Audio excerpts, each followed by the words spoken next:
Send for this work. Yeah, yo, the usual. Hey yo, this is straight up for all them niggas out there who fronted on some bullshit in the beginning. Fuck that. I ain't shit. I ain't shit. I ain't shit.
That's crazy, bro.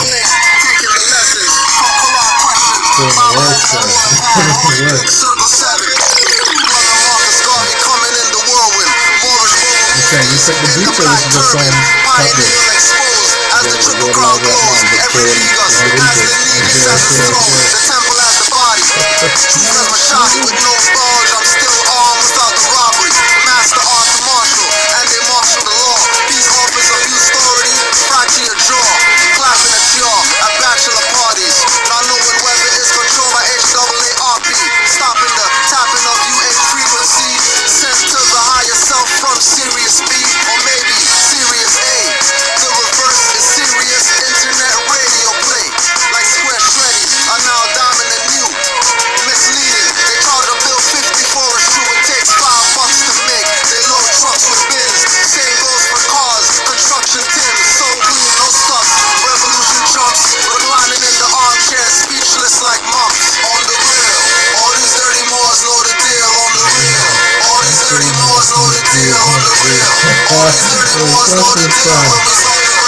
Extra terror astral, coming like the normal. Straight back to Lesbo. I'm running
kitty litter.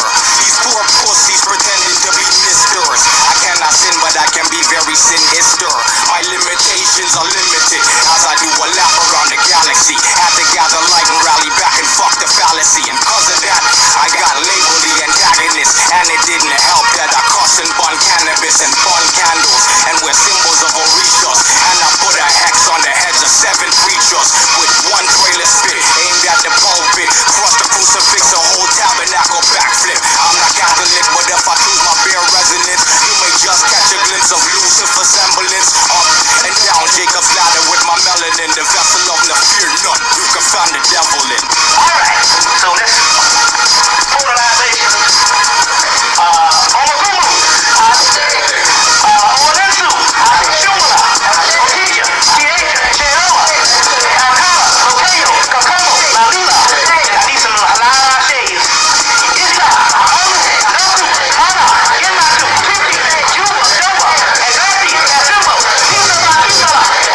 Yeah, so you already know. Iron Sheik next CD, best of Iron Sheik 1 to 5, coming soon. 130 an hour and 30 minutes of nothing but Iron Sheik. So be on the lookout for that. We're also gonna get our little plug-in for the new Roots K EP. Make sure you go check that, Up From the Root. You know what I mean? Like we told y'all, this is our sister MC, the Canaanland Moorish secret weapon, Up From the Root. Roots K, don't get it twisted.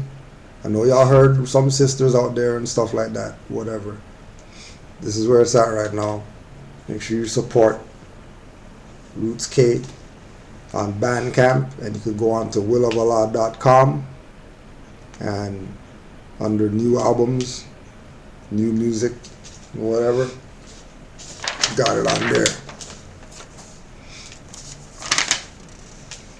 Also, you know we have to do our every year beat up on Black History Month with Moorish History Month. So this year we got Grand Sheik Lord Nature L. Bay, Professor Denham L., and brother that we haven't heard from in a long time, Brother Rudra L. You know, don't worry, don't worry. All you Moors that want to know about occult and all that stuff, and how to do rituals on people and stuff like that, don't worry. Brother Rudra's gonna have something for you. Moorish connection to occult, right? So keep in mind that we can't Skype and stream at the same time. So, you know, as usual, everything is going to be uploaded to YouTube once we you know, get it done. On a low note but a high note, we gotta throw our brother Karu Bay up there. Apparently died of an aneurysm. You don't know if people dying of aneurysm. You know, Khalid died of aneurysm, and we think that it's skeptical. So, you know, just to put it there. But we want to say, rise in power. We want to say, don't worry. We read our Ministry of Death chapter in our Quran. So we're not doing the mourning and all that stuff. We're just going to put you on the shrine with the rest of the ancestors, and make sure that, you know, we utilize you from the soul plane, right? Quick story about Brother Karu. When remember a few years ago when we were supposed to debate Ali Muhammad. This was while Moors were telling me about, you know, don't do it, or you shouldn't do it, or why don't you just not do it, or whatever. This was the Moor that said, you know what? Do it. Don't worry. Just agree to do it. Don't worry. Don't worry. And then maybe 2 weeks after that, he came with about 20 emails of all of Ali Muhammad's stuff that we put up, that we used to kick his ass in the lecture, right? All the stuff that we had in there majority of the stuff relating to Ali Muhammad, the brother, found us. All the ex-ISIS people, who got mad and they were disgruntled with Ali Muhammad, but couldn't go to him and deal with him. They said, okay, we're gonna give you all the stuff that you need so you could end his career. And as you notice, if you didn't notice, Ali Muhammad just reared his ugly head again on Sanetter TV and coming talking about Moors again. Just rearing his ugly head again. Like these guys don't know what's up already when they start talking about Moors. Ask Dr. Regina. Don't talk about Moors because you're going to get something. Because active Moors who study, we don't play sit back and, unity with the black guys. You can talk whatever you want about Noble Drew Ali and talk whatever you want about Moors, and then we're still going to come around you and play these games like we're brethren. Right? That ain't what's going down. Right? I had to send a shout out to my brother Rami Salam L, because brother Keith Bay, one of the Moors that owns a barbershop, sent me this picture of a European in his barbershop reading the 77 facts about the Moors that me and Rami put out. So, like Noble Drew Ali told the Moors, if the European helped me, why not you? Right? Oh yeah, and Islam to brother Latif Bey too, and Islam to brother Patrick Lamprin Bey, and all the other European Muslim Sun Moors out there, the amalgamated Moors, who are standing up for the Prophet, standing up for the Moorish Divine and National Movement, and letting anybody and everybody who was playing games that this is the vast estate of the Moors. Stop playing games. Right? You know what's jokes? It looks like there's a brother there, but he's just watching the basketball game. Yeah, right. You know what I mean? He could be on the knowledge, but nobody wants to watch basketball game. But the old man sitting there trying to get some knowledge right now. Trying to get some knowledge. The European getting knowledge about the Moors, while Moors don't even want their own stuff. Right. Also, coming off 2 all-star seasons at the semi-pro level, he was leading rusher, leading receiver, and return man for the Fox Valley Eagles. He looks to prove that heart matters more than height in his first indoor football season with the Outlaws. We want to send a shout out to brother Emin Marquise Bey, doing his thing. You know what I mean? Standing on it. No Emin Marquise without the Bay. All right, you got the Bay on there, going out there and doing his do. Show people that Moors could do it too. Right?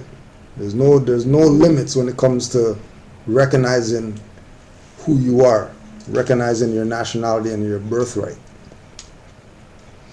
No limits. Right? So Islam to brother Emin Bey, doing what he does best. Just like every other Moor has something that they do best and they excel at it. All right. Now, today we wanted to talk about the founder. Where is he at? Let me get him quick fast. Let's give him his little plug. Give the Prophet Noble Drew Ali his props, his applause, right? The founder of status correction, right? The founder. This is the first individual. Anybody who says that they're on status correction, correct my status, this guy correct my status, this group correct my status, correct my status. Anybody talking about status correction and don't mention this man, they're a goddamn sellout. They're a sellout because this is the first individual to bring status correction. Nobody was correcting status before him. Right? And then all these people after him, they got packages to sell. They got this and that to sell about changing your status, correct your status, change your status. you're not black people, you're Hebrews and Israelites, and you're, gods of the universe, and you're all this other stuff. But the founder of status correction, you're not going to back his position on what your status is. But you're going to back all these other goose positions that have no idea what the hell they're talking about when they talk about status correction. They tell you about all types of stuff. And people are so dumb and stupid that they're not listening to what Noble Drew Ali told them, that they're not Negro, black, colored. They're going to go correct their status with some clown and still call themselves black and African and all that stupid stuff after. All right? Because we already put it on the record that the good teacher, good master teacher, John Henry Clark, put it out there.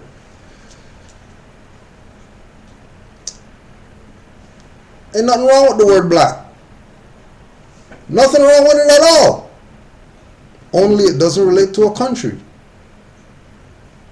Black tells you how you look, but not who you are.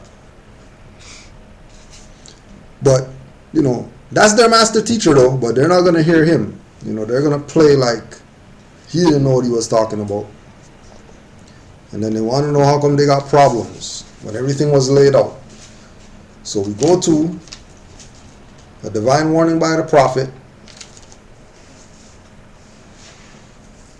So I, the prophet, am hereby calling aloud with a divine plea to all true American citizens to help me to remove this great sin which has been committed and is being practiced by my people in the United States of America. Because they know it is not the true and divine way, and without understanding, they have fallen from the true light into utter darkness of sin. And there is not a nation on earth today that will recognize them socially, religiously, politically, or economically in their present condition of their endeavorment in which they themselves try to force upon a civilized world. They will not refrain from their sinful ways of action, and their deeds have brought about Jim Crowism, segregation, people getting shot up in the street, choked out in the street. All the stuff that these people are complaining about is all happening because they refuse to acknowledge Noble Drew Ali. They acknowledge everybody else, but as soon as we bring up Noble Drew Ali, I don't want to convert and religion and whatever like that. But you guys following all these other people. You tell me that's not religion? That's not conversion? But you're not going to get down with the man who inspired those people to come teach you about some status correction or whatever. Okay? And they fought the Southerner for all these great misuses. But I have traveled in the South and have examined the conditions there. And it is the works of my people continuously practicing the things which bring dishonor, disgrace, and disrespect to any nation that lives the life. So any nation that lives the life of fiction, illusion, pretending that they are something when they're not that, etc., they're disgraced, they're dishonored, and disrespected. So Noble Drew Ali put certain things out there. Told the Moors, you're not Negro, black, colored. Told the Moors, your nationality is Moorish American. So if your nationality is Moorish American and you're not Negro, black, colored, what you need to correct status for? Well, you need some guy to sell you a package to correct your status when Noble Drew Ali already told you what your status is. Told people. But man knows not by being told. That's why he told Moors, study, study, study. Because he knew that Moors are hard-headed, stiff-necked people that only learn at the point of a sword or gun barrel or whatever else has to happen to them before they realize, let me start studying more science or whatever. So before we even do anything, let's just see what this thing is, even though we put it on the record already, let's just put it out there again for the people, new people, because people always waking up, always getting emails, calls, or whatever. I want to know about my brother Rami, always saying, yeah, I'm always getting emails, people want to know, or whatever like that. I'm sure other Moors out there are getting questioned about, just from people, just fed up, sick and tired of being sick and tired. And they're about ready to change their condition because they realize that all these people are leading them into a flaming pit of brimstone. And, they're not going anymore. They're done going. They're not even trying to go. They might say by the sidelines of the pit, like, yeah, sure. But they're letting a lot of these people go in the pit themselves, right? So honor us all these new Moors that are waking up and realizing something. So when we go to Black's Law Dictionary, White Man's Dictionary or whatever, page 1580, status, standing, state, or condition. The legal relation of individual to the rest of the community. The rights, duties, capacities, and incapacities which determine a person to a given class. A legal personal relationship, not temporary in its nature, nor terminable at the mere will of the parties, which third persons and the state are concerned. While the term implies relation, it is not a mere relation. It also means estate, because it signifies the condition or circumstances in which one stands with regard to his property. So you see why New Covenant is going to talk about, they're correcting their status as New Covenant, whatever, so they can secure in the property, blah, blah, blah, whatever like that. Because they're dealing with the definition of status, right? And the fact that it also means estate. But if we check the record, if that covenant is new, then it's not ancient. If the covenant is new, then it's not ancient. And the real reason why it's new is because it's a Nuwapian covenant. It's not, something spectacular. Something that somebody did already. Because we realize that a lot of the people who are pushing this idea of, in order to save their people, get them to change their status, we realize that these people are really just recreating the wheel. They're not doing anything new. They're doing something that's been done.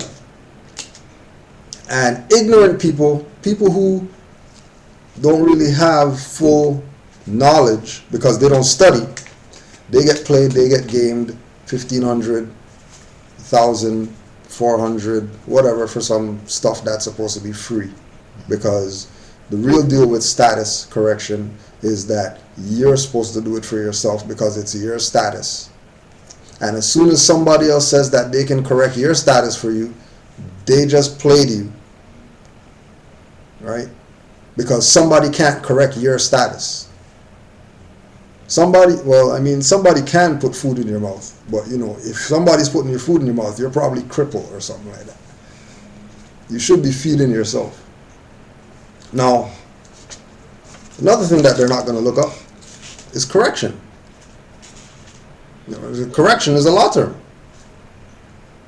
Yeah, correction's in the law dictionary too, right? Correction, discipline, chastisement administered by a master or other person in authority to one who has committed an offense for the purpose of curing his faults or bringing him into proper subjection. Correction. Right, so remember, status is estate. Status is the relationship that one has with the community. Correction is discipline. Now, when we Look at, again, the founder of the Moorish movement, the founder of status correction. He told Moors that in order to change the people, you must change their literature. He didn't say give them papers. He didn't say give them cards. He didn't say sell them something or whatever like that. He said in order to change the people, you must change their literature. Must change their literature. Because the only way that the story about the Moors is going to be told is if Moors tell it. So the discipline, and you could ask all the veterans, all the Moorish veterans, go ask them about discipline, let them tell you about some discipline, what it means to be disciplined. Because Moors don't know about what it means to be disciplined. But they got status correction paperwork though, but they don't know about discipline. And, you know, we're not even going to go on Moors because at least you understand nationality, birthrights, noble duality and all that stuff, so you know, you get a little pass. Right? But these jokers that are trying to convince people that they have the ability or authority to correct their status when they don't, is running a fraud. Now remember, chastisement administered by a master or other person in authority to one who has committed an offense for the purpose of curing his faults. Now what Noble Jwali tell the Moors? Noble Jwali said that in order to change your condition, you have to change your mindset. You have to use the workshop, the tools in the workshop of the mind. Because everything starts with up here. Ain't no paper gonna correct your status if your status isn't first correct up here. Your status must be corrected in your mind first. And again, you know, people get into issues because they want to do all this stuff out here and not do anything here. Under the guise that, oh yeah, everything out here is what has to get corrected. So let's clean up and let's, you know, fix this and pull that over here and, you know what I mean, and feng shui and move stuff around, make sure that the energy is right inside the whatever. But if you don't visualize that first, then everything that you're doing is for naught. So it's important, very important, that Moors, conscious or unconscious, realize that the first issue is status. And to correct your status means that you have to be disciplined. You have to be disciplined.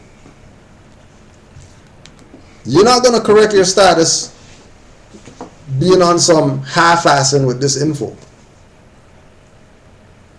Like it's Moors that's going to say, well, I've been studying for 4 years, so I'm, you know, but you got law dictionary? No, I just go on YouTube, you know, I'll be watching videos, watching your classes, you know, watch this guy's classes, watch that. You got no law dictionary? So how you discipline if all you're doing is watching videos?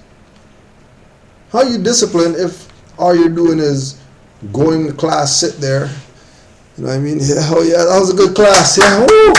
And then after class, you're going back to do nigger stuff.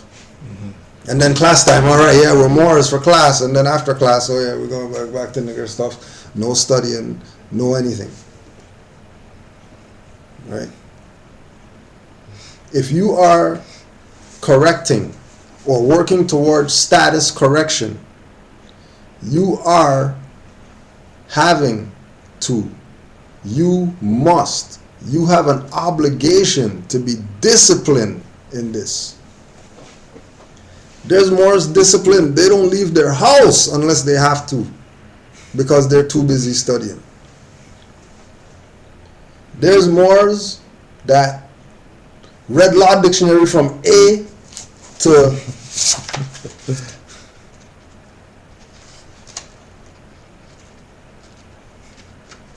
whatever's the last freaking thing in here. It's not even Z. Because after Z, they got more stuff.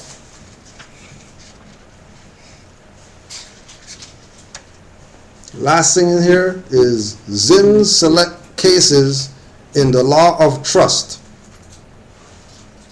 Zins select cases in the law of trust. But then everybody's going to have questions about trust. How do we create a trust? How do we do this with a trust? Well, if we go to the last page in the law dictionary, and they have Zins select cases in the law of trust, and you never heard about that before, that means that you weren't disciplined. Because you should know that, at least. You didn't even read the first page of the last page. Right? You just go into the middle. Okay? So don't play yourself and try to shortcut with this info. You can't shortcut. There's no way that you can shortcut and get anywhere with this. And remember that we are not doing this for ourselves. Yes, we're going to do things and get some remedies and get some whatever like that. But we're doing this so the generations behind us don't have to suffer like how we're suffering right now. We're suffering right now. You turn the tap, brown stuff coming out, trust me, we're suffering right now. Somebody had a video up on Facebook about if you don't believe that there's chemtrails or whatever, and there's a plane like right down there, right? And the plane's like low, and then they had the like stream behind it or whatever. Yeah. And then they're just standing there, and then all you see on the camera lens just stuff falling on the camera lens, like real brown stuff. Like it's like, okay, so if you're out there filming or whatever, and then the brown stuff is done, and then you're taping that, and then I hope you got a raincoat on or something like that, because you worried about some acid rain and all that stuff. You don't worry about chemtrails. We got problems. Oh yeah, and remember, the worst is yet to come. As Trolley said, so don't think that's it. Don't think because, oh yeah, the one-eyed baby and all that stuff, and you know what I mean. I seen somebody had a video with a cat backshotting a chicken. Think that the place is not mad? A chicken getting backshotted by a cat. I didn't watch it. I seen the picture. I didn't even know what it was. I'm like, I don't have time for this right now. I thought the cat was gonna kill the chicken naturally. Yo. I thought he was gonna take his head off. Cat's like, yo. Chemicals fucking up the head. Everybody's messed up right now. Which is why we have to give this man so much honor, because the information that he presented to us 100 years ago was supposed to be transferred to everybody through us, and we didn't do our job. So now the conditions out there is everybody's getting it. When you're seeing 50 million fish or whatever like that washing up on some shore and stuff like that, you know that there's issues going on. Serious issues. But it's all good, you know what I mean? Because, you know, this is the age of knowing. And we gotta know. If we don't know, then you're part of the illusion, and you're gonna get yours. You're gonna get yours. Right? So use what Noble Drawley brought as a use it as a way to tap into the higher faculties of yourself, so you can raise your vibration, so you can extend your auric field, so that certain things, you know, really don't jump on you, start giving you back shots or whatever. Right? Because trust me, you don't want some cow jumping on your back talking about, yeah, whatever, you know what I mean, or whatever. You do not want it. right? And it's only happening because we're 100 years behind where we're supposed to be. Where we're supposed to be, we're far from there. And we're far from there because we strayed away from the teachings of the prophet. Straight away. Any stuff that you realize you're going through or whatever, it's because you're probably not studying enough. You need to stop whatever it is that you shouldn't be doing and start getting down on some more studying. Like serious studying. Because time's coming where, you know, people are Noble already told the Moors, you know, think you need each other now, you're going to need each other more later. We're in later right now. Told the Moors, you know, it would be good if y'all live together. And you talk to Moors are scattered all over the place. Right? And again, we have to put it out there that, you know, the dirty Moors are the ones that have this thing going the way it's going. Which is why we have to go deal with those people. And we have to put those people on blast to try to turn this thing around. Because it's like we were talking about a little while ago. When somebody or if an animal is going extinct, right? And an animal is supposed to be extinct, and then these people say, you know what? You know, this rare species of whatever, let's save it so that, you know, it can last forever, and let's mix genes so it can breed more or whatever. That's bringing negative stuff on the planet, because that thing is not supposed to be exhaling anything into the atmosphere anymore. It's supposed to be out of circulation. If it's still here and it's supposed to be extinct, it's right. Same thing with old Moors. That's supposed to be in the back, but they don't want to be in the back. They're still up front talking of like they got something to say. Especially the ones that have been inactive, the ones that's been telling people get. You know, you got to pay taxes and stuff like that. You're not a Moor unless you're in the temple. You know what I mean? In order to be free, you have to naturalize and all this type of stuff. All these dirty Moors are supposed to be in the back. They're not supposed to be even in the front. But then you have new Moors coming in with their eyes wide open, not challenging these Moors that are supposed to be in the back. And want to know how come there's no temple in Colorado? How come there's no temple in Rochester? How come there's no temple in this place and that place? How come when, you know, Moors have issues, they don't have a body to go to? How come there's no Supreme Grand Council? How come nobody can't answer the question of where's the Supreme Grand Council? But, you know, we do the best with what we got. You know what I mean? We give Prophet Noble Drew Ali his honors, and we continue carrying on. Because it just has to be done.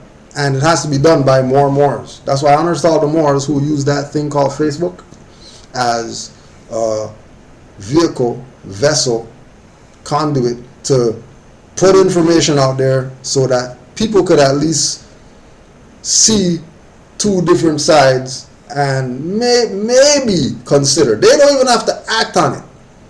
We just want to say, hey, yeah, I never thought about that or whatever. Okay, they go back and do their nigger stuff. But the fact that they acknowledged that there's something else to take into consideration, right?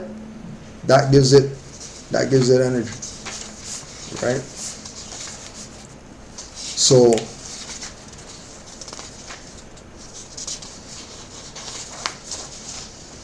for example, right? The Smithsonian Institute will open the National Museum of African American History and Culture on September 24th in Washington. Smithsonian Chief Spokeswoman Linda St. Thomas said Monday that the President Barack Obama, the first black U.S. president, will lead the dedication and ribbon cutting ceremony. St. Thomas says a week-long celebration will follow, including an outdoor festival and a period in which the museum on the National Mall will be open for 24 consecutive hours. The museum has built a collection of 11 exhibits to trace the history of slavery, segregation, civil rights, and African Americans' achievements in the arts, entertainment, sports, military, and the wider culture. Artifacts on loan from other institutions will also be on display, such as 2 documents signed by President Abraham Lincoln, the 13th Amendment, and the Emancipation Proclamation. Now, the first black president's going to be there signing some stuff and whatever, stuff like that. But it's really funny that the first black president went to Kenya and he's talking about, I'm the first Kenyan American president of the United States. That goes without saying. But you know, he's a puppet, so he has to play his little game. You know, they say black, you know, he's going to go with it or whatever. But they can't say that he didn't put it on the record that he's not a black president. He's a Kenyan American president. How come he didn't say African American? Kenya is in Africa. How come he didn't say the African American president? Oh, because yeah, he's ex-constitutional lawyer. So he knows what's up. And he told these people that they're going to sign Declaration of Rights and we're going to endorse UN declarations and all that stuff when he first came into office. Telling these people that, you know, they should get, you know, the message that certain people have done things for them, echoing the call of the founder of status correction, but they don't want to hear that. They don't want to listen to Moors. And they're sometime-ish when they listen to their black president who's Kenyan American, not African American. But, you know, like we said, you know what I mean? He's going to play his puppet game. He's going to still sell these people out as much as he can, because what's he going to do? He's a president of a private, foreign, dissolved, insolvent, bankrupt corporation. So he can only do so much. He can't do as much as he wants to, but he can only do so much. Now, there's these Moors that push this idea of, you know, they know something, right? They know something, but they don't really know that they don't know, because they don't study. Islam to the good brother Casanova Bay for putting this one out, reminding Moors that all you have to do is study. Don't get too lost in the sauce when you hear certain Moors talk about certain things. So Noble Drew Ali came out and told the Moors that in the divine constitution and bylaws that they're part and parcel. And then some dirty Moors are going to come tell people that they're partial. Part and partial. And then they're going to run with it like, yeah, we're part and partial because, you know, don't listen to Kudrow, those guys, divine constitution, Noble Drew Ali said, you know, partial. Well, let's look up partial and see if it equates to what, you know, is being relayed by the noble prophet who's the founder of status correction. Remember, status is how you are in society, how you're looked at in society, and correction is discipline. Partial, relating to or constituting a part, not complete, not entire or universal, not general or total. So these guys, black president comes out and says that he gonna sign executive order to pay partial reparations to African Americans. Remember, this is a Kenyan American president who, keep in mind, the Kenyan American president who doesn't call himself African American, but Kenya is in Africa. And then you have these type of people, right, who are gonna show Moors and pose with Moors and play this game like they're down with Moors. But you know, when we call them agent and COINTELPRO and stuff like that, they're gonna say, yeah, we are that. Yeah, we're COINTELPRO. Yeah, we're agents, and our people are African Americans. They're not Moors. Just go check. Just go on the video that Rami Salam El put out called "Is Son Netter a COINTELPRO Agent?" and just go down in the comments, and you're gonna see the comment with him talking his BS about he is a COINTELPRO agent.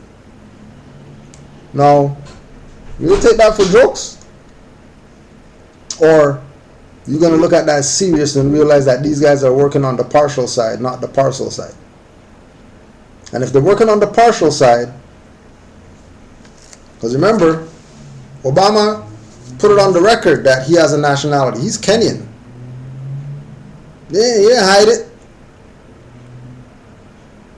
Had the Kenyan, just go watch the speech, had the Kenyan people giving him standing ovation for putting it on the record that he honors his foremothers and forefathers. But then these Negroes out here are going to play around, right? And we had put it out there. Let's see how many people. Let's see how many people are going to denationalize themselves to go get their partial reparations check.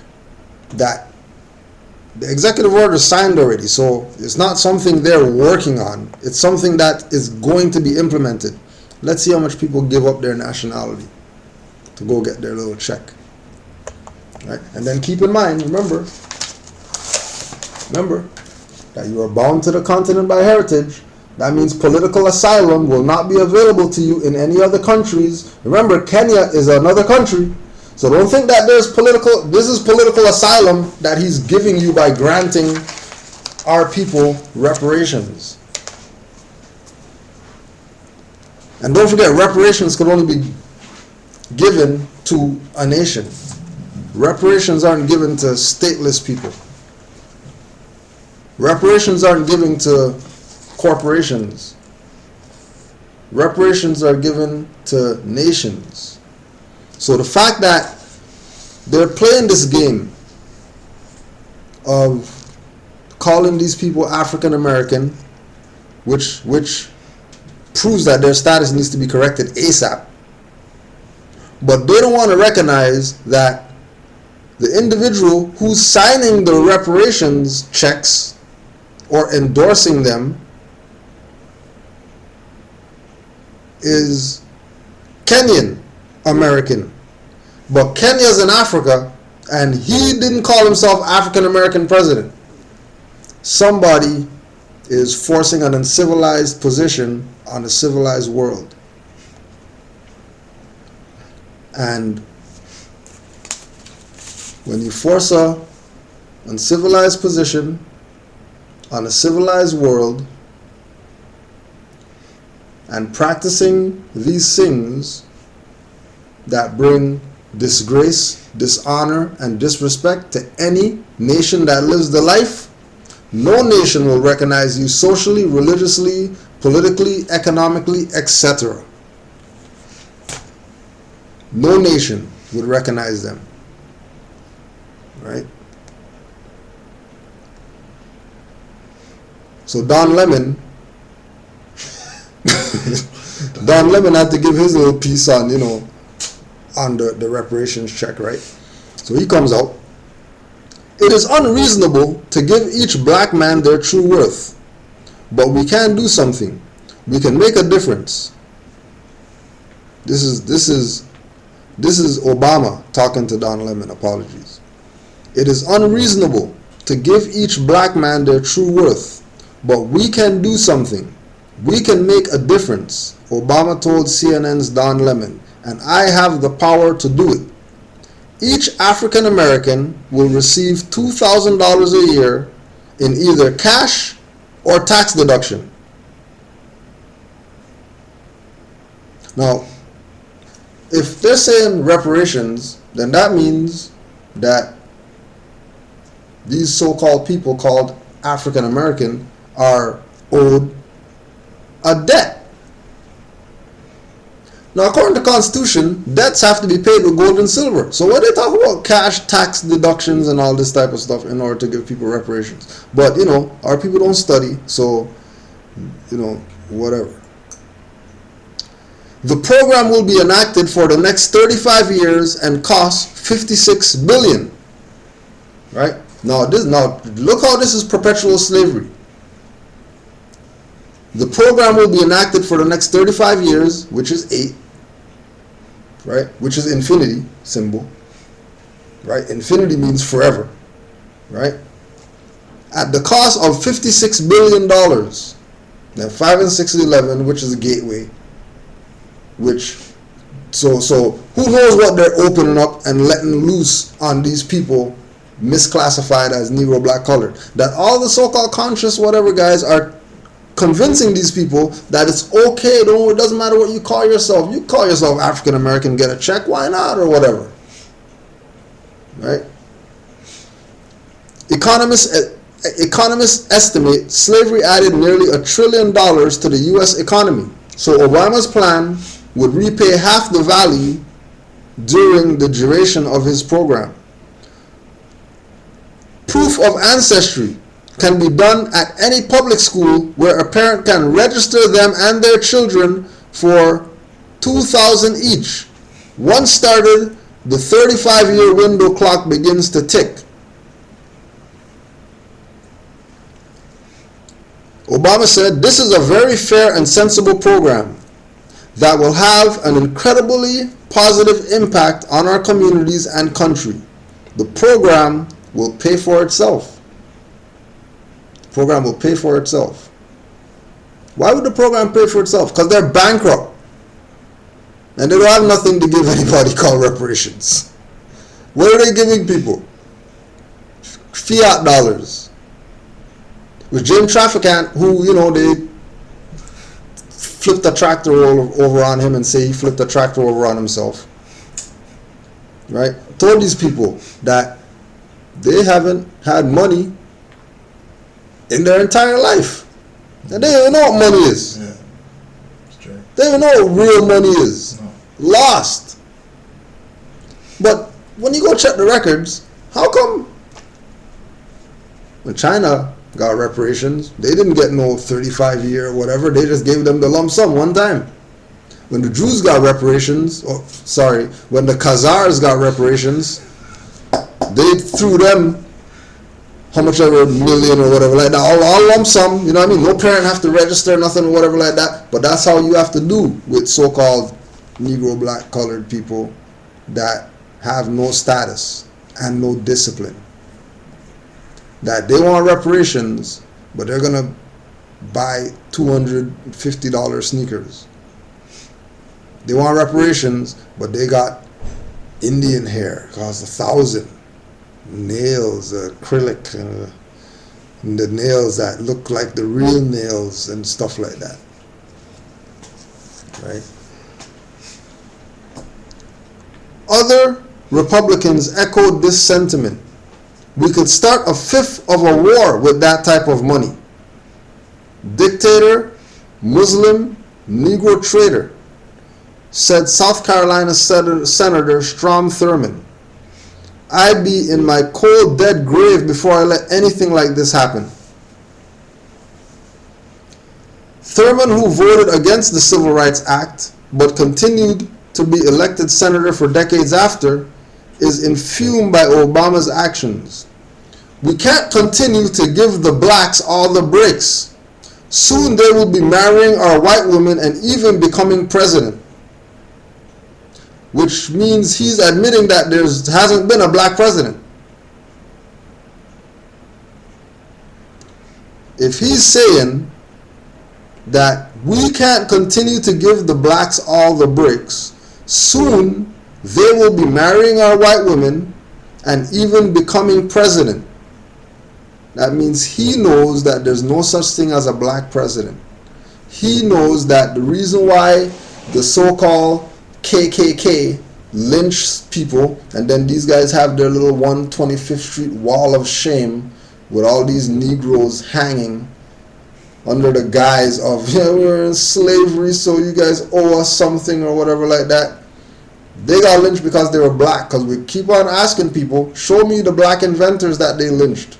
Show me the free, quote-unquote, blacks that they lynched. Show me the Moors that they lynched. Show me somebody with a status that they did something of those atrocious behaviors to. Find me somebody who's free that they did that to. They can't find anybody. And anybody who was free that got killed, assassinated or whatever, is because they got some sellout agent COINTELPRO house nigger to do the job for the European, which is still what's going on today. It's still going on today. How do we know that's going on today? Well,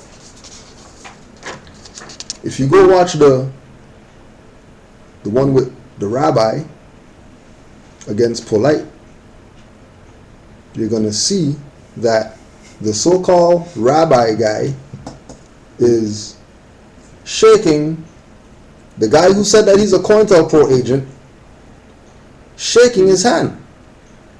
Now, just go watch the video and notice how long they stuck on that handshake. It wasn't like, daps or nothing like that. They held the handshake, like they held it, right? What they holding? Well, meeting and greeting. Just gonna go to our secrets of the Freemasons. Dum dum dum. Dum dum dum. Dum dum dum dum dum.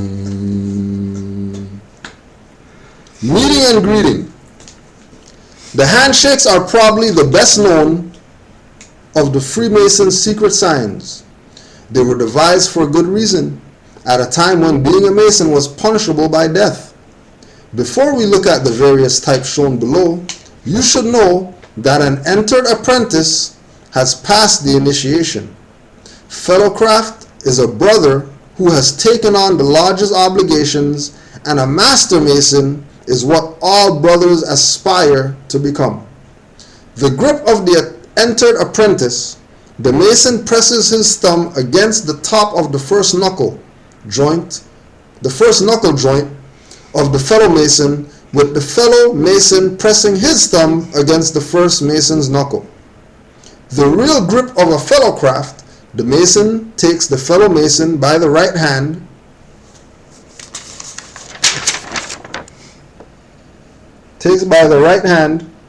and then presses the top of his thumb hard into the second knuckle. At the same time, the fellow Mason presses his thumb against the same knuckle of the first Mason's hand. Now, we already know that these guys aren't no master Masons, nothing, because when you go to morecivilletter.net and you speak with our brother, Abdullah El Talib Mozibe, he'll teach you that anybody who's quote-unquote black, that's a Mason, they're Hiram Abif in the grave. They don't have no power. They don't have any type of anything. They're just grave niggers. Their purpose is just to be in the grave, shut the hell up, and let us run what's going on. Which is why, when you go to the Prince Hall Lodge, it looks like crap. But then you go to the European, Scottish Rite and whatever like that, they got the big whatever like that, you know, they got the furnishings. But then, all of them are supposed to be Masonic brothers, but they don't look like they're brothers, keeper and stuff like that. If the Prince Hall stuff looks like crap, and then these guys' stuff looks all elaborate, right? Secondly, these guys are gonna push their little BS about debate with Rabbi, whoever he is. Okay? Debate with Rabbi, whoever he is. But how come, just like how they call the European white man and beast and devil and all that stuff, you know what I mean? Yeah, the white man's this and that, and the white man this and that. But, you know, they're not going to tell you about the 13th tribe and how the Khazars stole jewelry because they didn't want to be Christian or Muslim. So they found their own little something over here, you know what I mean, stole somebody else's stuff and said, well, you know, well, we don't want to be Christian or Muslim, so we'll just play the middleman and we'll just play the middleman, you know. And then they got their little joke about what did the Jew say at the football game? Get the quarterback. Because they're not going to let you get away with a quarter. They're robbing you for everything that you got. They're robbing you from everything. They're not even playing with you, right? So the Khazar book, we just read this out here, right? This book traces the history of the ancient Khazar Empire, a major but almost forgotten power in Eastern Europe, which in the Dark Ages became converted to Judaism. Khazaria was finally wiped out by the forces of Genghis Khan, but evidence indicates that the Khazars themselves migrated to Poland and formed the cradle of Western Jewry. To the general reader, the Khazars who flourished from 7th to 11th century may seem infinitely remote today, yet they have a close and unexpected bearing on our world, which emerges as Koestler recounts the fascinating history of the ancient Khazar Empire. Now,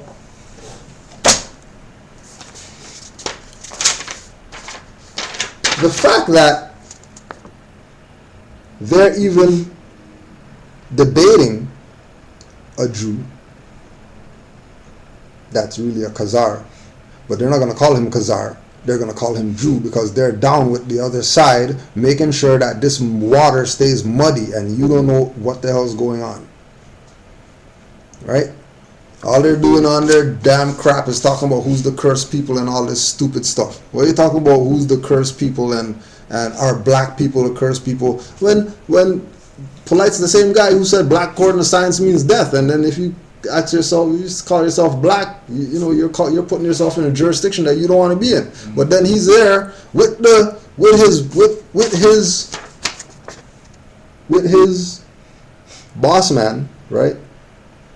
He's there with his boss man, right? Doing the entered apprentice or the fellow craft grip, okay? And holding it, not even because they know people are stupid and people aren't going to know. And then you have this jerky boy over here with his leather pants on, like he's gone Axl Rose or something like that, right? With his tight shirt, okay, right? Black and yellow shoes. You already know he's promoting the BS, right? All of a sudden now he's wearing rings and stuff. Now he got chain on and all this, and people now realize that they're playing y'all. Now it's real interesting. It's real interesting that clearly this guy right here, clearly he's a European, right? Now, how come he didn't make the Jew do this?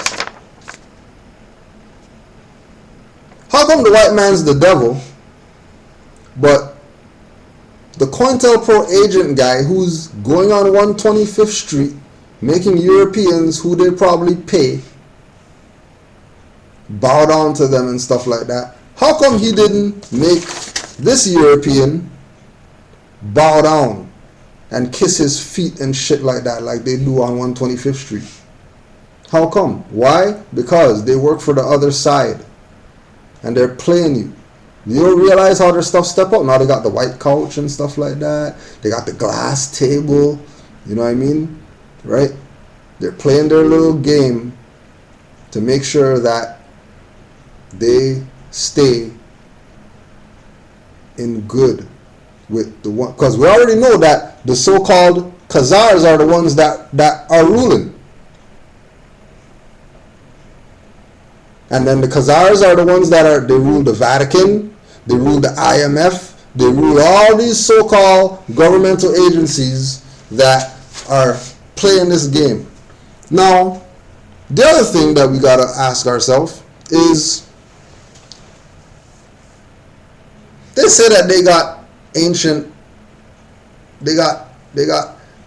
master teachers and stuff like that. They respect their master teachers and their master teachers or whatever. But, you know,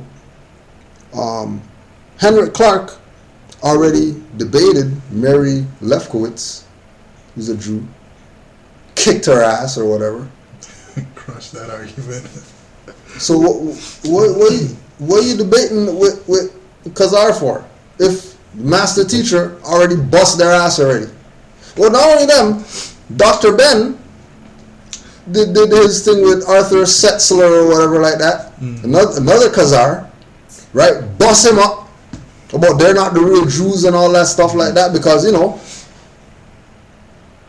Dr. Ben is the real Hebrew. You know what I mean? I seen an Adolf quote. I don't know if it was just a thing for the internet or not, but he's like, you know, if the real people ever figure out that they're the real ones, you know what I mean?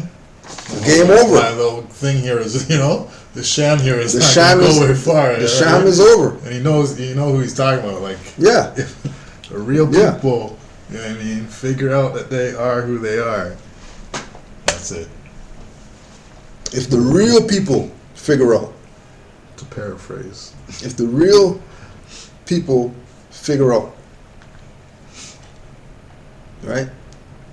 But they're gonna play their little game because, you know, our people are in bad shape. Our people are in horrible shape as a people, right?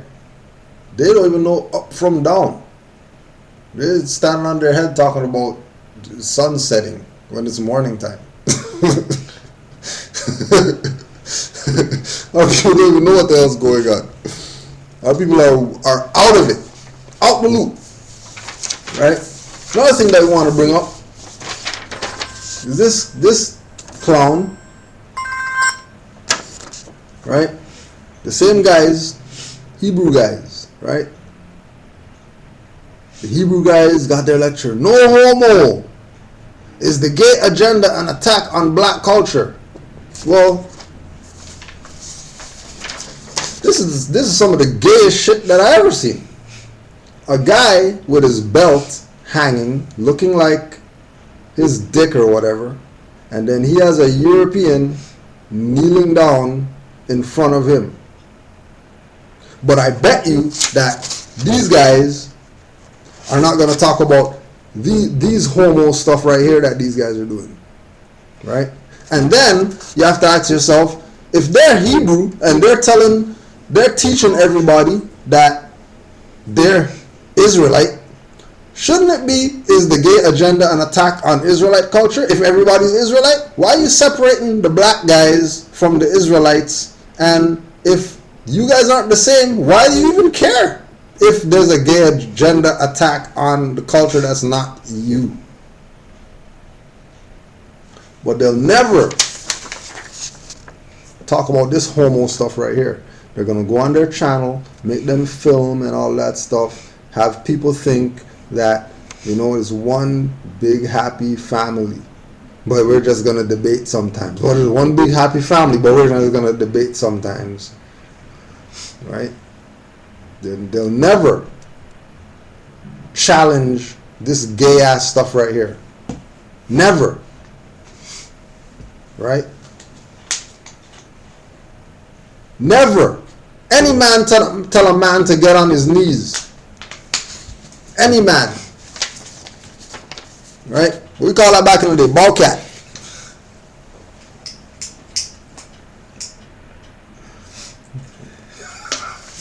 Right? These guys bowing on national TV, making people bow to them. You know what bow means to people in the islands?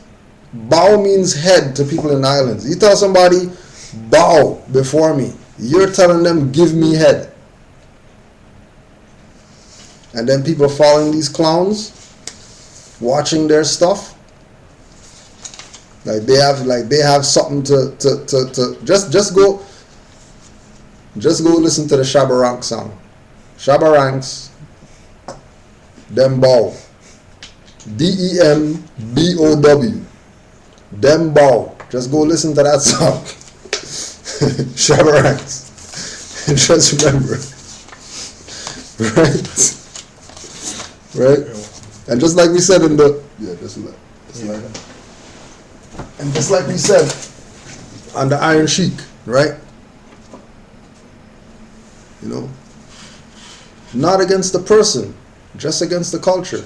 Don't get it twisted. Or you can get the little one. You can use the little one in the blue box. And put in the front there. Yeah, right by the. There should be one right on top of the TV stand. That one's empty? Try the next one. There must be one. That one's empty too? Shit. Try the next one. Okay, I guess it's the big one. Just break the big one and after that. Alright, so. Yeah, just break the big one and after. I know it was done. Right?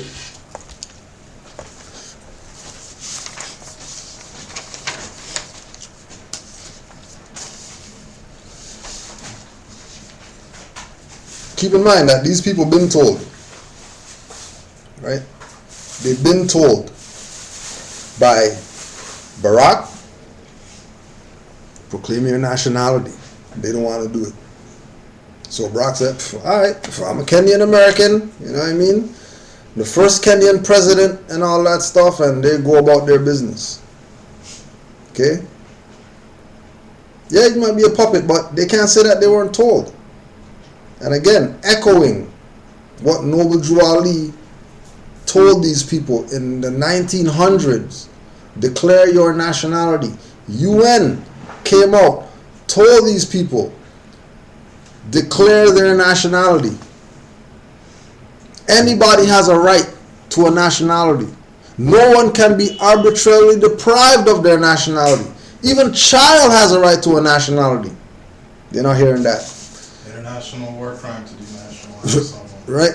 So UN came out, told these people. United Nations group says US, foreign private corporation, US should give blacks or give reparations to African Americans. UN now. Because they already put it out there. And if the people don't want to accept it, alright, then, you know, we're going to put you on the string and we'll just puppet you for forever. Right? During a recent visit to the United States, foreign private dissolved bankrupt corporation, not United States of America, right? A United Nations working group has said that the U.S. should consider giving long overdue reparations to descendants of slaves. The group also suggests the U.S. government establish a National Human Rights Commission and publicly acknowledge that the transatlantic slave trade was a crime against humanity. The UN working group, called Experts on People of African Descent, went on a fact-finding mission which included meetings with African Americans from multiple cities including Baltimore, New York, and Chicago. Interesting ones to use as a reference point. Right? Although they won't release their full report until September, remember, September is the same time they're supposed to be opening this museum or whatever, African American BS. Right? Each member read a statement to the press. The group stated that they are extremely concerned about the human rights situation of African Americans. There's no human rights situation against African Americans because African Americans are not people. African Americans are corporate jurisdiction that have nothing to do with the human family whatsoever. For all the people who want to push that they're that. For all the people who want to push that they're tribe and all that type of stuff. Tribes are nations. Nations come from tribes and all that stuff like that. People talking BS when Noble Drew Ali came from a tribe called Cherokee and he never said that he's tribe ever. Never ever ever did he acknowledge that he's part of a tribe. He tied himself to a nation from the jump.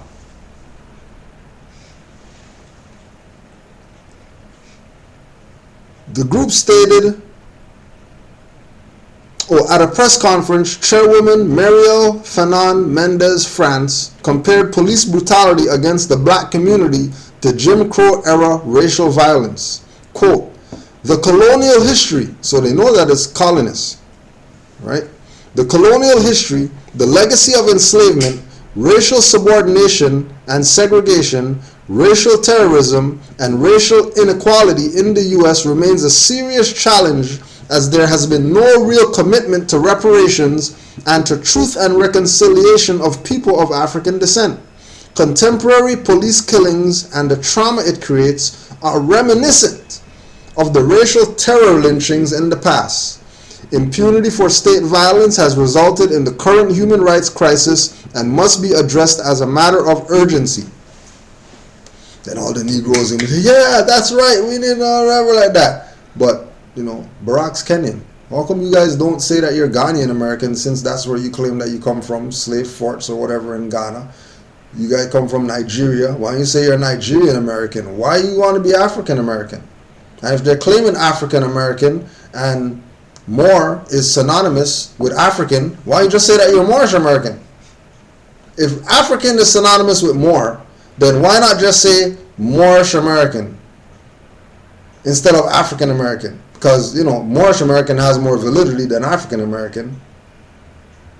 But, they won't go there. They'll play their little game. The real question is whether the U.S. government will ever consider these recommendations. Hillary Clinton and Barack Obama have both opposed reparations in the past. Even Democratic Socialist Bernie Sanders called reparations divisive and instead suggested that the government improve infrastructure to create jobs in poor areas and make public colleges and universities tuition free.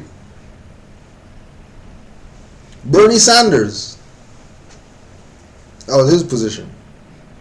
Forget reparations. How about give some of these poor people jobs and make them go to school for free? That's better reparations than giving these niggers checks and then they're gonna come out like this guy, right? With their leather pants and stuff like that. Tight shirts and stuff like that. Supposed to be in a freaking debate. You're on your cell phone the whole time. Can't give people $2,000 a year. $2,000 a year. A year. That's gonna get that check. You know what they're gonna do with the check? $2,000 a year. Free money. The government gives. You guys just gonna buy some ounces or whatever and sit down and smoke freaking all day. Some Jordan, some LeBron. Sorry, some LeBron. Right. The Foundation for Indigenous Americans of Anasazi Heritage. Going back to that tribe BS, right? Because Anasazi's a tribe. Yeah, we know that we're the ancient ones, Anasazi, but Noble Drew Ali said that we have a nationality. So why are we gonna say that we're tribes or whatever? But the tribe guys, they have their own little agenda. This is the agenda of the tribe guys. For all you Moors out there who want to tie yourself to some tribe and want to disregard what Noble Drew Ali said, but you want to tie yourself to a tribe. For all you tribals, because remember, Anasazi heritage is all the tribes collectively.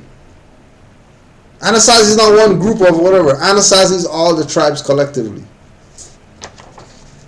U.S. Census policy, whether you say you're part of this or not, if somebody says, we're the Anasazi, Foundation of Indigenous Americans of Anasazi, whatever, and you say that your tribe, you're down with that. It doesn't matter what you're claiming or whatever like that. You're falling into jurisdiction. That's why Noble Drawley was specific to tell us that we're Moorish American, because that's a jurisdiction that nobody ever used before him. He's the only one that used that jurisdiction of Moorish American. It ties us not only to this side of the land, but also to that side of the land because of the term quote-unquote Moor, right? To say quote-unquote American and attach it to Moor, and telling us that we're descendants of Moroccans, and not saying whether he's talking about the kingdom or the empire, automatically you're talking about the empire, because you're not gonna have a son or a daughter and the parent and say the last name and then go to the son or the daughter as the foundation. You're not going to go to the subordinate as the foundation, right? You're not going to go to the secondary. You're going to go to the primary. Just logic.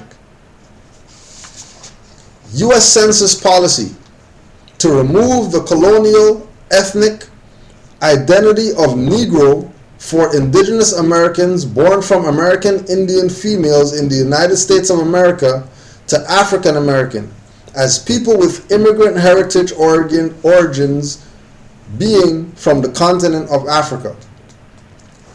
The Foundation of Indigenous Americans of Anasazi is writing to express our concerns toward the United States policy to remove the colonial racial identity of Negro given to the Indigenous American race population born from descendants of Indigenous American families in the census and imposing a racial identity change upon 22 million people with birth certificates under the racial classification of Negro to a new racial identity of African American. So these tribe people have a petition that they want the so-called, you're just doing class, but you could listen if you want. Yeah.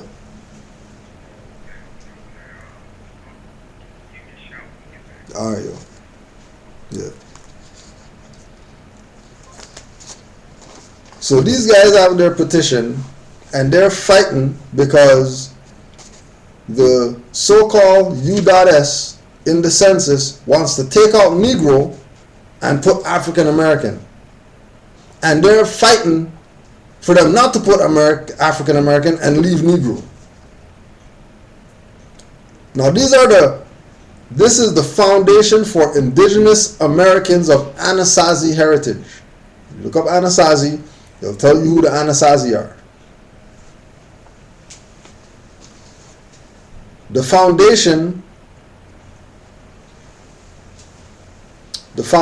for Indigenous Americans of Anasazi Heritage, the Foundation for Indigenous Americans of Anasazi Heritage finds serious ethic and grave violations toward the human and indigenous rights of the indigenous American people living within the territories under the public land trust as the United States. The United States may be a nation recently developed on American soil, but the Negro people represent the indigenous American people born from direct ancestral indigenous American females belonging to America, American Indian grandmothers. We were here when Europeans came. This is a historically documented fact.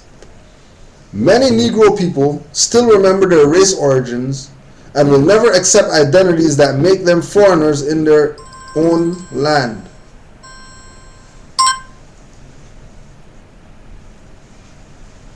Make foreigners to their own home on earth. Racial classification has been forced upon the indigenous peoples living in America, whether free or under captivity, by colonial systems since the 1700s. The indigenous American race population identified themselves originally as the Anasazi people before colonial classifications, and have had great different artificial identities placed upon them over the generations by the colonial establishment creating the United States. The first European term for indigenous Americans was Amerindians, our males renamed American Indians, and our females renamed Negro in 1705. The second major reclassification came in the 1800s when our race was renamed from American Indian to Negro, and soon after the new classification, the American Indian race became classified as extinct. Right? In the American Dictionary of the English Language, Noah Webster, 1828, you already know who only uses those references right there, so you already know who they're silently studying from without giving due acknowledgement as to where they getting their concepts clear at, but still using the brand name as an identifier. In the American Dictionary of the English Language, Noah Webster, in 1828, the definition of American is defined as a native of America, originally applied to the Aboriginals or copper-colored, light, dark, brown-skinned races found here by Europeans, but now applied to the descendants of Europeans born in America. So they're saying that it's cool for Europeans born in America to adopt the American Dictionary of the English Language, Noah Webster definition of American, but, you know, don't call us African American, call us Negro. These are the people who are the foundation for indigenous Americans, and they're talking for all tribes. They're talking for all tribes. Again, go check Anasazi and it'll tell you who the tribes are. Now, if their foundation is representing for indigenous Americans that are Anasazi, Noble Ali came and told us that, you know, we're Moors. We're descendants of Moroccans. And these people are coming out talking about leave Negro on the census because that's who we are. Everybody is violating the order of status correction in order to tie themselves, connect themselves in some way, shape, or form to this U.S. foreign corporation in order to get some kind of handout so they can feel, you know, comfortable with accepting the checks and stuff like that. Getting their little reparations, getting their little card that gives them their little tax break. But that card that they got came from foreign Europeans who don't even have jurisdiction to be issuing anybody any card out here talking about you're tax exempt.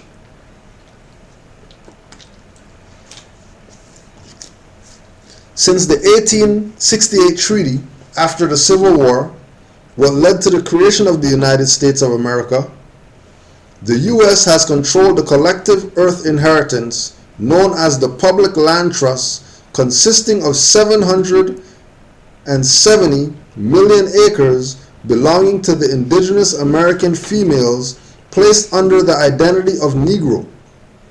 In addition, as naturalized citizens within the United States, for having allowed the United States the administrative powers over the American female earth inheritance of America, the indigenous American people as Negro and as trustees under the trust are allowed the civil privilege to vote while being denied and undermined through integration their basic human rights, fundamental inherited right of self-determination, self-sufficiency, culture, language, spirituality, education, social welfare, family development and relations, and use of the natural resources for collective wealth to develop and maintain a way of means to stop their collective genocide and poverty. In addition, as naturalized citizens within the United States, the indigenous American people as Negro and as trustees, now you can't claim to be naturalized. You can't claim that you're a naturalized citizen of the U.S., which they're verifying that the game of classifying yourself as tribe is naturalization. That's why, if you watch the recent video, when these naturalized Moors are talking about they chopped off the head of Reggie and stuff like that, right? They told people that tribes come from nations. Why? Because they're pushing that naturalization BS. Let's see what United States Corporation has to say about citizenship of the United States.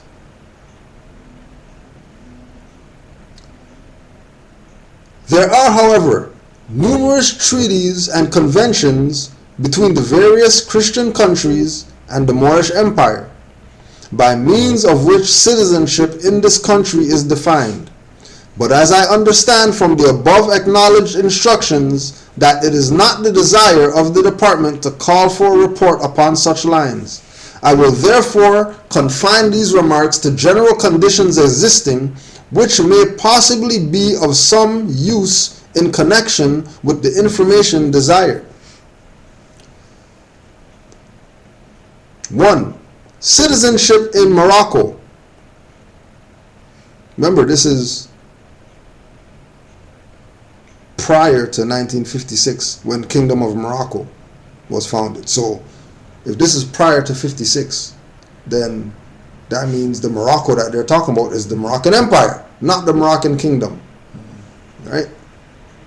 Citizenship in Morocco may be said to be governed by the laws pertaining to the same in other countries, with the exception that all persons residing in Morocco who cannot prove foreign citizenship or protection are considered ipso jure as Moorish subjects. So these indigenous people that are talking about leave Negro on, take off African American because we're not African American but we're Negroes because that's the name that we were labeled as by the slave master when they came here. And then it's okay, you can call the slave master European American because, you know, that is the old dictionary that means American, and Negro's not in there. But, you know, they're not going to accept that they're American. They're going to willingly accept that they're Negro. And that the Negro, the indigenous females were called Negro, so we're Negro. Right? Clearly, they can't prove that they got foreign citizenship because they're admitting that they're from here. So if you can't prove that you have foreign citizenship, so we say, prove to me that you're black. No, sorry, the skin's brown, can't go there. Well, the universe is out there, we're talking about right here. Prove to me that you're black. Can't? You're ipso jure Moorish subject. Prove to me that you're Negro. Well, the indigenous females were classified as no. Prove to me that you're Negro. According to what Noble Dwali said, you know, a Negro is a river. Prove to me that you're a river that contains black water. You can't. Oh, you're ipso jure Moorish subject. Prove to me that you're colored. Prove to me that you're painted, varnished, and dyed. Can't prove that? You're ipso jure Moorish subject. Until you proclaim your nationality, and get yourself out of the status of subject or serf or servant or whatever. Until then, you're ipso jure Moorish subject. So you're still Moor. Even if you're Negro, black, colored, you want to classify yourself as that, cool. But you're ipso jure Moorish subject, you're not black. Even if you claim that you're black, okay, you can claim anything that you want. But the reality is that in Morocco, if you can't prove foreign citizenship, then you're ipso jure Moorish subject. Right? 2. Moorish subjects lost their nationality only by becoming naturalized in or protected by another country having treaty relations with the Moorish Empire. Now, the Moorish Science Temple of America is a body politic or a state. States used to be called countries. So, the Moorish Science Temple of America, since it's a state, could be considered a country.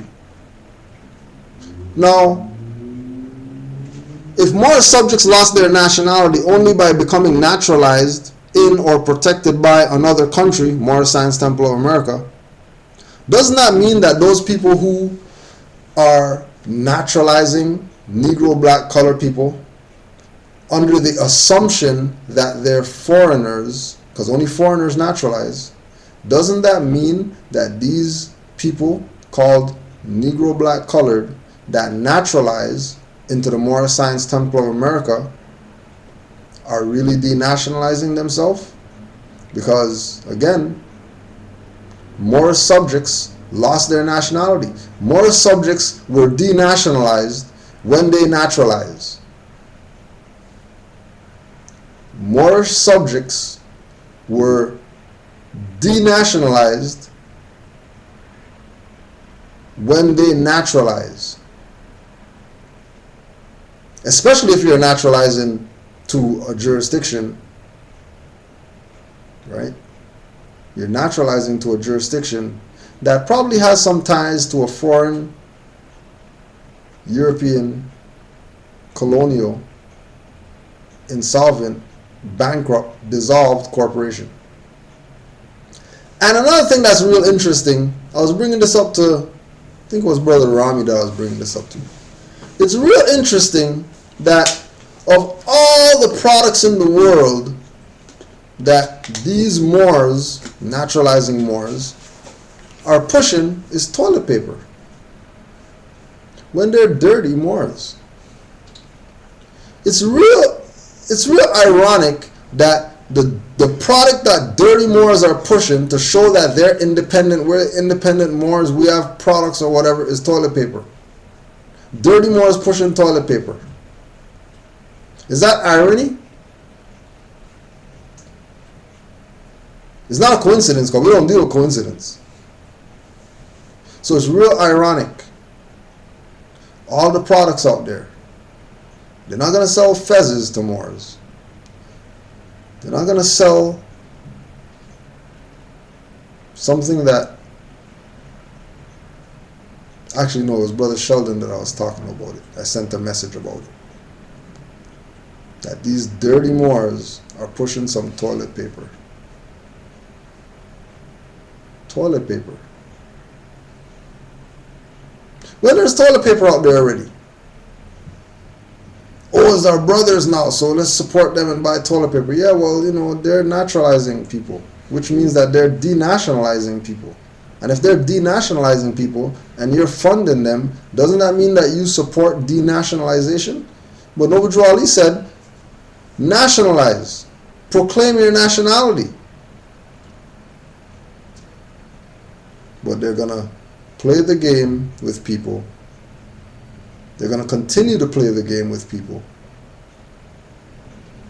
And people aren't going to recognize that the only reason that they're going on so-called House of Unconsciousness TV to quote-unquote beat up on some fake-ass doctor, conscious community guy who already got his ass kicked by Moors already.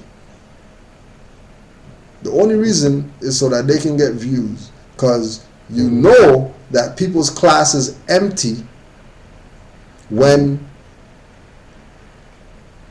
they're talking in the class and you hear the echo. You know that people's class is empty. You know that their stuff is empty when they're doing their class and you're hearing echo.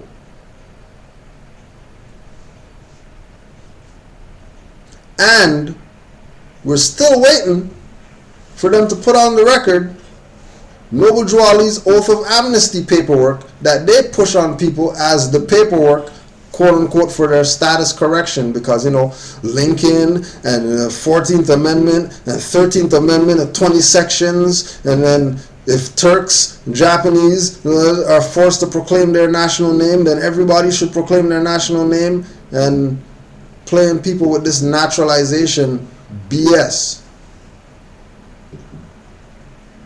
Because again, any Moorish subject that naturalizes loses their nationality.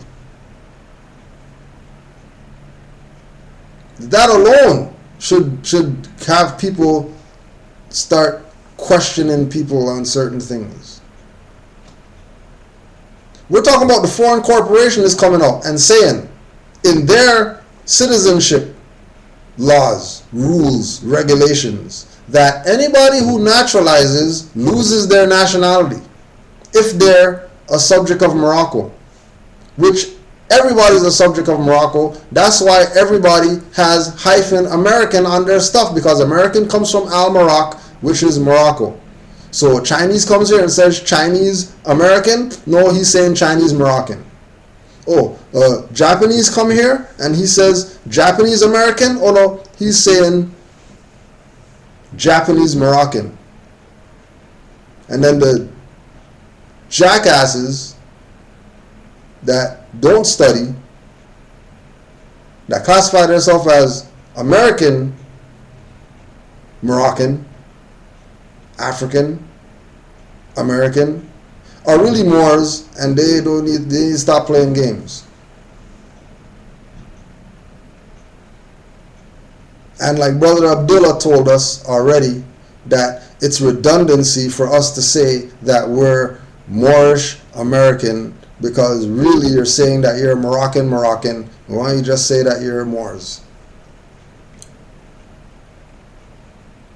And Noble Drew Ali was giving us a reference point so that we can have somewhere to go when we start studying. Yeah, Moorish American works. It works. Moors use it. But we could just say that we're Moors. So when you go through all the literature, Noble Drew Ali always referred to Moorish Americans as Moors. Moors as Mohammedans.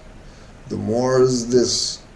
You go through all the oral statements. Ain't no oral statements where Noble Drew Ali talks about Moorish Americans should do something. He's always referring to us as Moors, because it doesn't matter. Because that's who we are. We got the ish on there, no ish on there. Whether we put the American on, whether we say just Moorish only, whether we say Moors, whether we say M-U-U-R or M-O-O-R, well, it doesn't matter. Because everybody knows. It's not a secret. You know, but our people are gonna keep playing their stuff. Oh yeah, we're just gonna also too, for all those fake ass, we're from Kemet Moors, and the Islam to Brother Timothy Hackney. Brother Timothy Hackney had these pictures up showing that there was Islam in Kemet, or that Islam came out of Kemet, or that Islam is really Kemetic teachings. However you want to look at it, it's all the same people doing the same stuff. Dark-skinned people honoring their ancient foremothers and forefathers, And as soon as people start playing, oh, these guys said Allah, so they're religious. Know that those people are stupid. You don't need to listen to them. Don't hear anything that they're saying. Disregard everything that they're saying. And recognize that, why are we saying that we're quote-unquote Islamic? Why are we saying that Islamism? Why are we say I, self, law, and master? Because all of that is ancient Kemetan culture that the Moors are the custodians of. So I know what Raleigh said, every knee shall bow to Islam. You don't have a choice. You can play games all you want to. But if you go on your knees to pray, that's Islam.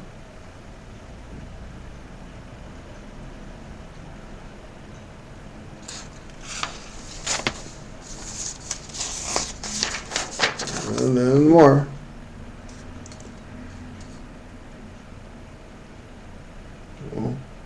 Nobody wants to tie themselves to Moors.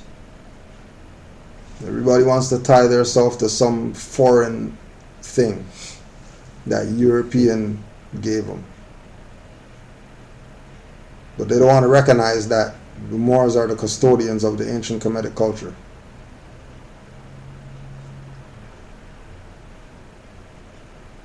The Moors are the custodians of ancient Kemetic culture. Ancient Kemetic culture, Moors. Ancient Kemetic culture, Moors. Real simple. Now there's one thing that we wanted to put out there, because our brother, our good brother in the Netherlands, yeah, there's Moors in the Netherlands if you didn't know. There's Moors in the Netherlands, y'all. Moors in the Netherlands. Not a Moor, Moors in the Netherlands. So they sent me this one called Survey of British Literature. Classical Britain.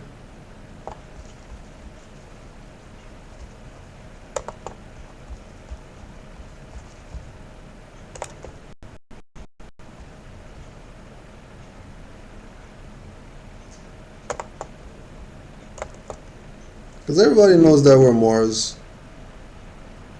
And, Drawley said, listen to the radio, read the newspaper. He's going to make these Europeans tell the truth. He's going to make them. While Caesar stayed there procuring ships, ambassadors came to him from a great portion of the Morini, Morini, pleading with him to excuse their recent conduct. They alleged that it was as men uncivilized, people unacquainted with our customs, that they made war upon the Roman people. The ambassadors promised to perform whatever Caesar should command. This was lucky because he did not want to leave an enemy in the rear behind him, and he did not want to carry on the war against them, either because of the time of year and the far greater importance of his enterprise in Britain. So he required that they deliver a number of hostages, and when these were brought, he received them to his protection. Having collected the provisions, having collected and provisioned about 80 transport ships, as many as he thought necessary for conveying 2 legions, estimated to be about 7,000 fighting men plus a large number of support personnel, he assigned commands to the Quaestor, Quaestor, Caesar's chief administrator, his lieutenants and officers of cavalry, 18 other transport ships 8 miles from the place were prevented by winds from being able to reach the same port.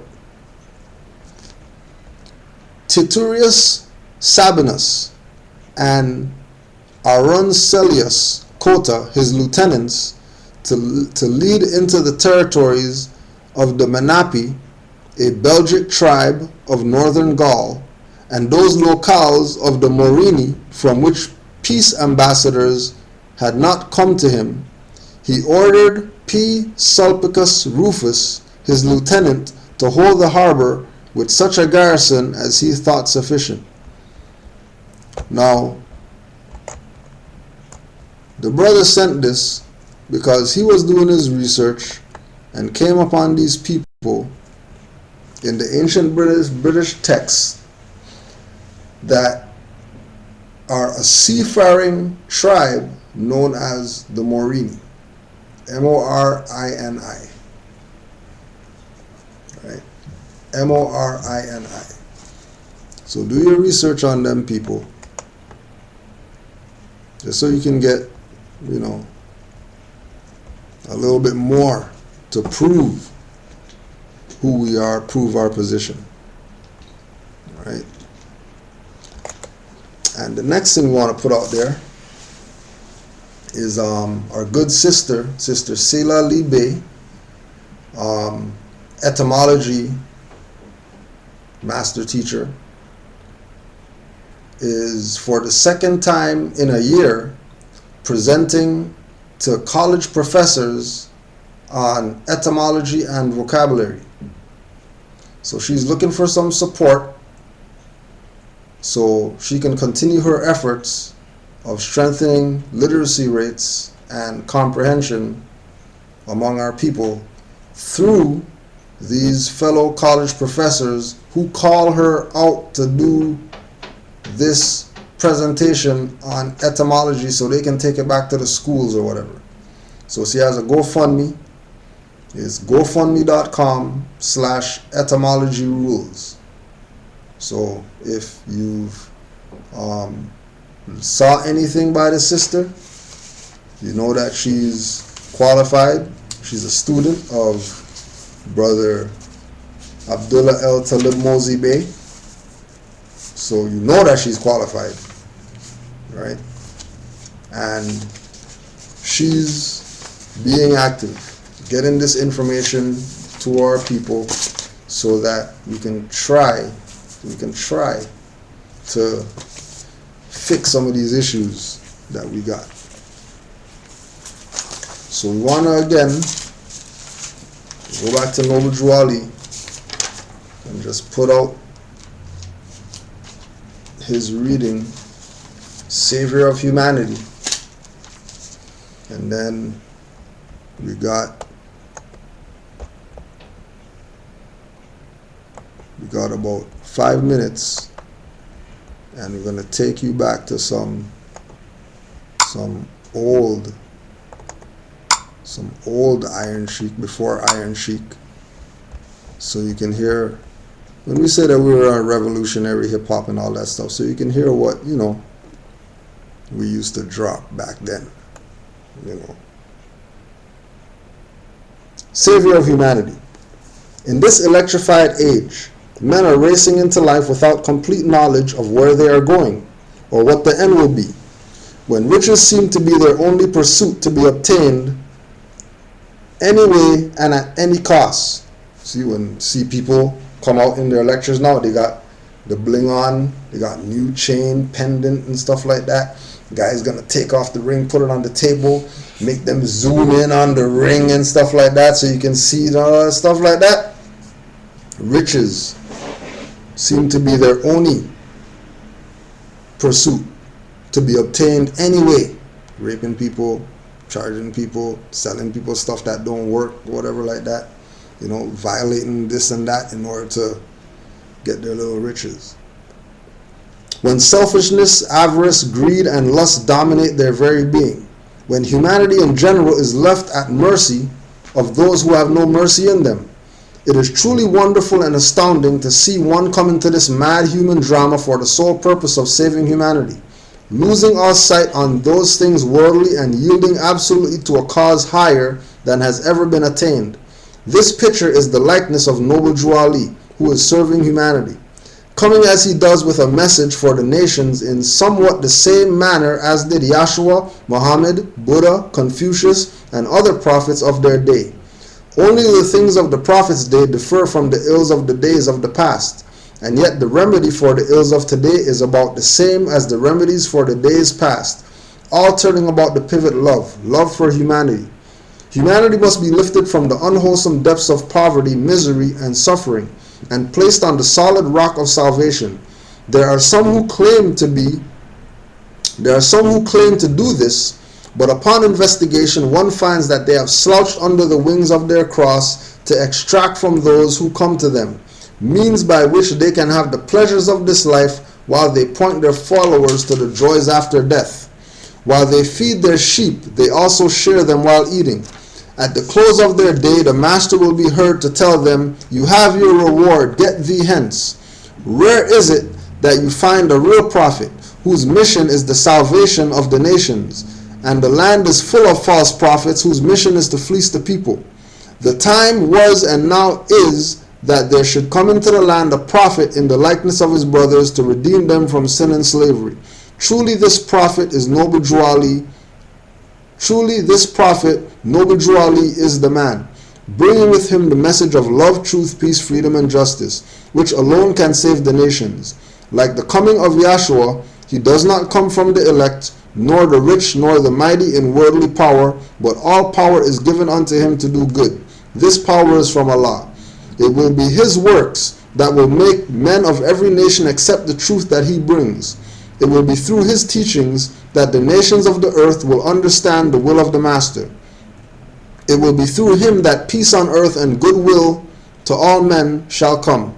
It will be through his work that humanity will be brought from the slime of life and placed on the solid rock of salvation.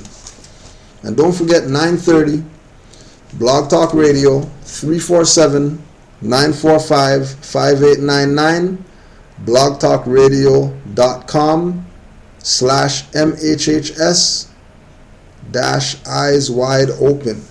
Tune in, as usual, you know what I mean, it's going to be a good build. And before we close out, we're just going to give y'all a little something to go by. Just a little something.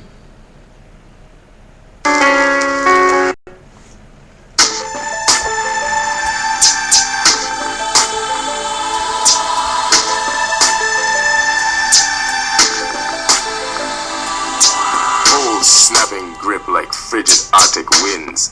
Hold tightly around the enemy's throat. Black samurai trotting on missions at hand. Blazing razors cut so deep in adversaries pour their life out like water from broken clay jars. Maroons, descendants of Kemet tribes, both of the valleys and higher lands. Rastafari, foot soldiers in 777,000-mile band. Thrash over Babylon's pagans. Eradicate the heathens to the surrendering knees in those queendom halls. Ancient tribal killers like whispered phrases manifesting before the unawares.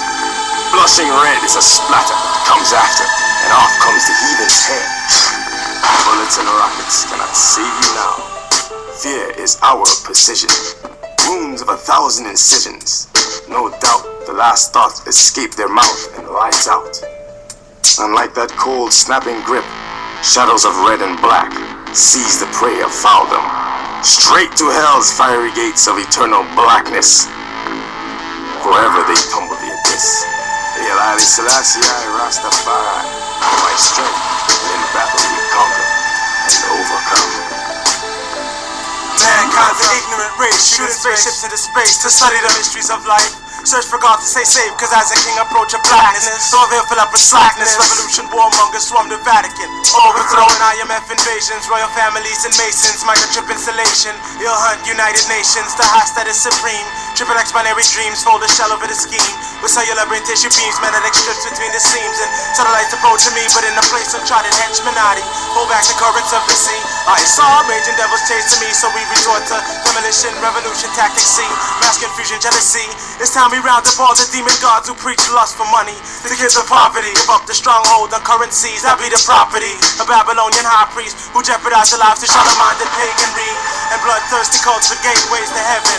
A website prophecies my mind a spaceship. Wish that I pump too lazy, it takes a million to move me like King Kong in them movies. False believers burning the stake, for heaven's sake, devil's bait. We levitate, who got 150 foot and backwards and rolled in trees. We gotta get about this old hellhole. I wrote a Sanskrit scroll, my body's titanium alloy with a lovely skin of dark gold. Paper clips are unfold to pick locks and open up the other 95%. I'm heaven sent amongst an ignorant race, crown me king and hold your breath. I walk through the valley of shadows with a cloak of death. Light, yo, bloody wings, halos gleaming. Henchmen, naughty. Life. Y'all motherfuckers weak. Henchmen slay all disagreeable genes. Encrypt supreme two Gnostics in our speech. Apocalyptic speech, destroying underlings of the beast. Starting with the first beast, Nimrod, the soul of discord. The ignorant, unpure, one with the true God. The most high divine architect. Mr. Whispers, Ho Chi Minh, man, bring out the howitzer text. Aiming at the crucifix, man, don't get me vexed. I put this dag in your neck and avenge Morley's death. Tap into my pineal gland and astral project. Commence to unfold, decode Luciferian conspiracies. Conspirators, disassemblers get disassembled. Decommission, harvest the soul, get an armed soldier. Royal archer equals Tris Magistus. Resurrect like Sekara Ray toward the second before I hit the dust. Pulsate 144 volts and turn you to dust. Nothing left but husk, and your husk will make you from the living. Trainers of the black nation, selling poison to your children, enslaving your children. Mankind, I'm vengeance driven. I'm slaying bound mammon of prophets like Merlin, place them in my prism. IHF, microphone, archer, marksman, henchman. We don't dead, man, we stretching them. Barabbas knows this is a hit. Super gods knows this is a hit. 5% God bodies knows this is a hit. Bulls, jacket, tees, deck, misfat knows this is a hit. Selassie established it so you can't overthrow it. Love, truth, justice, Ma'at, Amin Ra, Rastafari, morning star, the most high. Pierces the night and your lies, overthrowing serpents under disguise. Mankind, you are an ignorant race. How foolish it is to believe that your kind rules the earth. Know now that you are not alone. There are unseen worlds which exist parallel to yours. Mankind.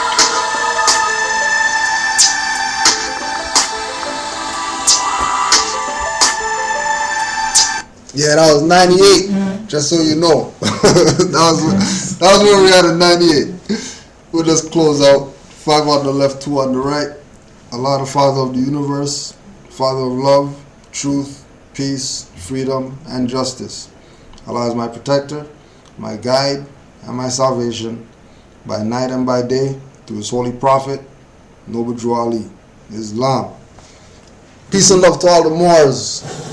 Give thanks, and we'll connect in 25 minutes.